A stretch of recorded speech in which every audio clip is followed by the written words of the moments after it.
Hello, I'm Ginkgo Sequoia and I'm author of the book The Tree Mystic. Today's subject is Miracles Part 2, and it's about changing the past, which might sound unbelievable, but it's possible because our past is really our personal recollections of things that don't necessarily represent the truth, but they do impact on how we feel about things.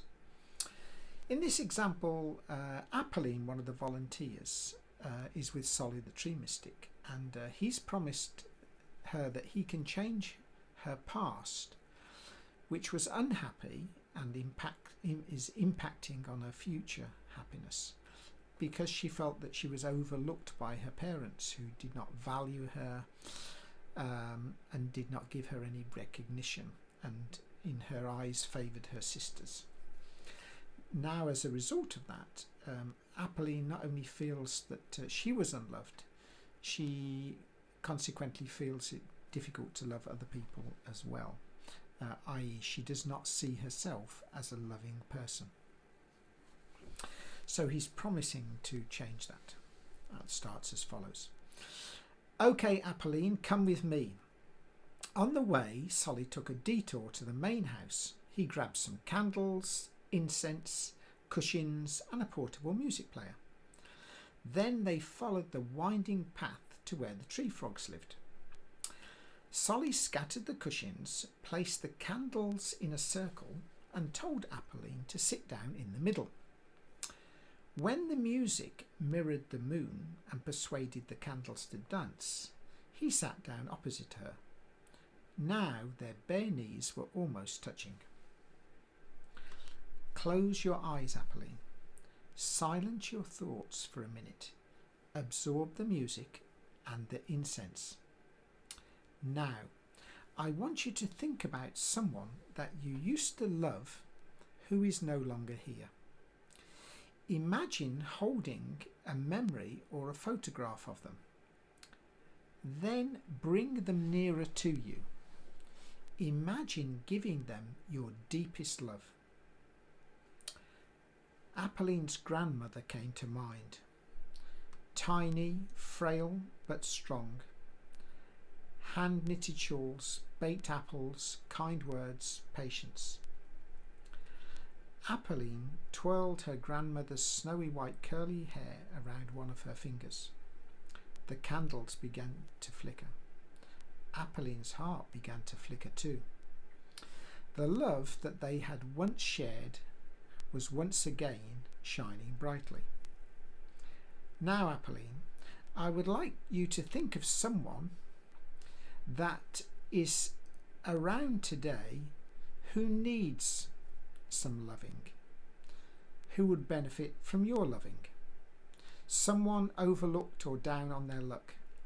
A person that perhaps occasionally flutters into your mind. Step a little nearer to them than you would normally. Offer your hand. Offer the love that they need. Apolline instantly knew who that was. Eloise, a friend in need. Someone that could become a best friend if she stepped a little nearer. Normally they would only exchange pleasantries, but not today. This time, Apolline went below the surface and dared to ask her friend in a heartfelt manner, "Are you really okay?" Eloise was sitting on the floor, forlorn, heart barely beating. Apolline offered her an outstretched hand. Eloise put her hand out too.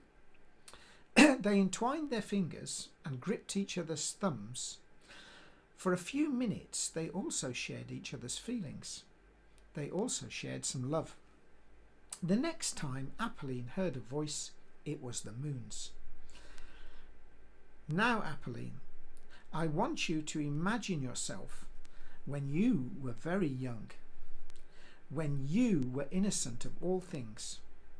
This can be a photograph or a memory.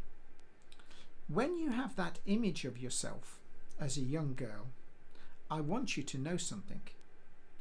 You have just shown how loving you really are with your friend and with your grandmother. You have shown you are full of love.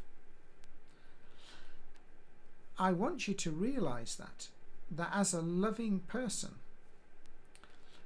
you are able to be loved and to give love. Now I want you, as a loving person, to give that little girl in your picture or in your imagination all the love that you are capable of, all the love that that little girl needs, all the love that she deserves, all the love that that little girl never felt as a child. Apolline imagined a photograph of herself at school when she was 6 years old, one that told a tale of a little lost girl. The flames of the candle lit the photograph up. It warmed the little girl's cheeks and brought the photograph's colour to life. This time Apolline repeated the moon's words to herself. I am indeed a loving person, someone capable of giving and deserving love. Then a miracle did indeed happen.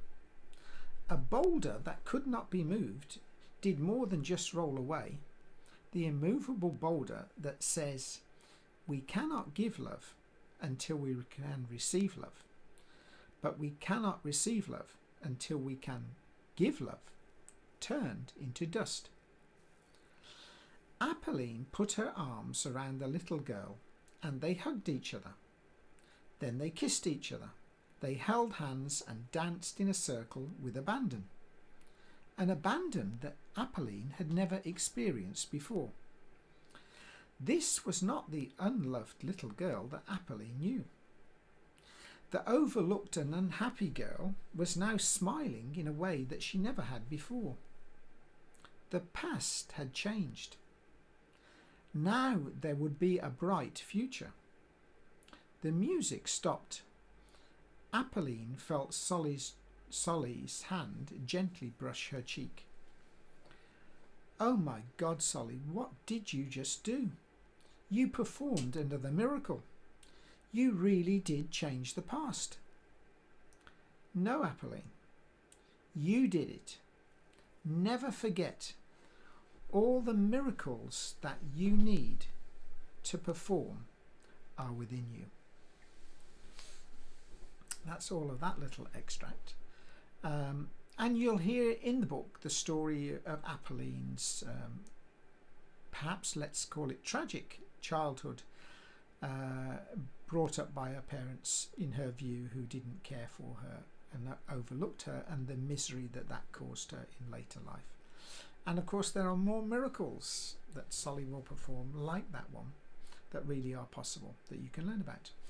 You can buy the book at The Tree Mystic or at thetreemystic.com or at Amazon. Thank you for listening and watching. Goodbye.